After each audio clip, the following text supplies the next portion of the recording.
আসসালামু আলাইকুম গাইস, কেমন আছেন সবাই? আমি পাশা আপনাদের মাঝে উপস্থিত হয়েছি। দেখুন আজকে আমরা কোথায় এসেছি। আজকে মিনি পার্কে চলে এসেছি জেদ্দা শহরের একটি স্থানে। তো চারিপাশে সাজনা গাছ আর সাজনা গাছ। এই সাজনা গাছের ফল কেউ খায় না, পারতেও দেয় না। যদি কেউ পারে চুরির অপবাদ দেয়। কিন্তু কেউ যদি ফ্রিলি থাকে, পরিচিত থাকে, তারা পেরে খাইতে পারে।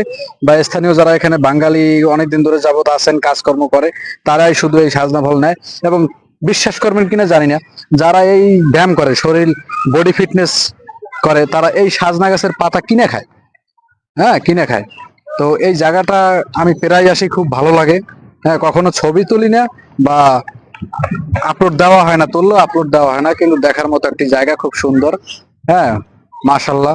এখানে সব গোত্রের মানুষ আসে, দেখে, ঘুরে ঘুরে। হ্যাঁ, মানে দেখার মতো। হ্যাঁ, আপনি আমার পিছন সাইডটা যদি দেখেন, মানুষের পিচ্ছি পিচ্ছি বাচ্চাদের নিয়ে আসে, আইসে এখানে সময় উপভোগ করে এবং খাবার দাবার বলেন, নামাজ বলেন, সব এখানেই তারা করে। বাসার ভিতরে তো জেলখানার মতো বাসা। হ্যাঁ, বাসার ভিতরে তো সময় তেমন কাটাইতে পারে না, যার কারণে বাইরে আসে। আইসে মনটাও তাদের ভালো থাকে এবং ফ্রেশ থাকে। প্রকৃতির হাওয়া বাতাস উপভোগ করে। হ্যাঁ, সৌন্দর্য উপভোগ করে, আল্লাহর দেওয়া নিয়ামত। এটা একটা নিয়ামত। সৌদি আরবে যদি সৌন্দর্য যদি না থাকে, তাহলে কোথাও আপনি সৌন্দর্য খুঁজে পাবেন না। হ্যাঁ, সৌদি আরবে যদি সৌন্দর্য যদি না থাকে বা যদি কেউ বলেন যে নাই, আমি মনে করবো ভাই আপনি ভুল জগতে বসবাস করতেছেন, ভুল দেশে আসেন, ভুল দেশে বসবাস করতেছেন।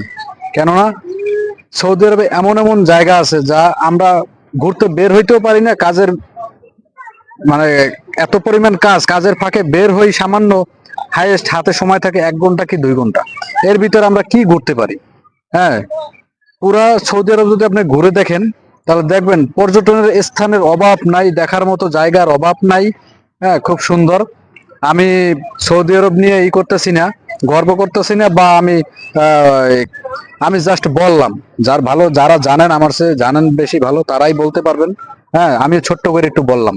তো সবাই ভালো থাকবেন, সুস্থ থাকবেন, এই কামনাই করি। আসসালামু আলাইকুম।